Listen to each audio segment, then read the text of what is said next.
एक फिर लाइफस्टाइल ऐसा है कि हम अपनी आप के लिए टाइम नहीं निकालते। डॉक्टरी में जो इसकी मैनेजमेंट है, डॉक्टरी में बिल्कुल इसका है और बड़ा अच्छा इसका है, डिपेंडिंग ऑन के। बिस्मिल्लाहिर्रहमानिर्रहीम। जिस टॉपिक में मैं बात करना चाहता हूँ आज, वो इरेक्टाइल डिसफंक्शन है। इम्पोर्टेंस भी इसे कहते हैं इंग्लिश में, और या लेमैन लैंग्वेज में नामर्ती। ये हमारी कम्युनिटी में बहुत राइफ है और इसके बारे में बड़ी मिथ हैं। एक तो सबसे बड़ी मिथ ये है कि ये डॉक्टरों के पास इसका कोई इलाज नहीं है, ये हकीमों के पास इसका इलाज है। और हमने अपनी ज़िंदगी में बहुत से लोगों को अपनी ज़िंदगी घुमाते हुए जो कुश्ते और मजून खाते हैं उसमें देखा है। तो उसमें मैंने ये इस टॉपिक को इसलिए चूज़ किया है कि लोगों को अवेयरनेस हो कि ये प्रॉब्लम क्या है और इसकी मैनेजमेंट डॉक्टरी में है भी कि नहीं है। जैसे जैसे इंसान की उम्र बढ़ती है वैसे वैसे इंसान की जिस्म में बाज़ चेंजेस आती हैं, जिसमें बाज़ हार्मोन्स जो हैं उनकी कमी होती है, बाज़ की ज़्यादा होती है। और लाइफ को अगर हम डिवाइड करें तो दो बड़े ग्रुपों में डिवाइड कर सकते हैं कि life before 40 and life after 40। और मोस्टली पर्सनस जो कि जिनको ये इरेक्टाइल का या नंबरदी का या इम्पोर्टेंस का प्रॉब्लम्स आते हैं after 40।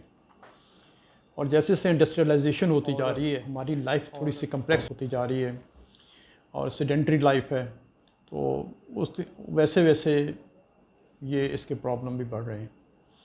With the passage of time blood pressure, sugar और मल्टीपल सेडेंट्री लाइफ है, फिर फूड है, फिर मल्टीपल और चीज़ें हैं जो कि जैसे जैसे उम्र बढ़ रही है, जैसे जैसे इंसान की ज़िंदगी बढ़ रही है, तो ये चीज़ें इन्फ्लुएंस करती जा रही हैं। जो सबसे इम्पॉर्टेंट रीज़न इसकी है हमारी सोसाइटी में, वो शुगर है, ब्लड प्रेशर है, ड्रग्स।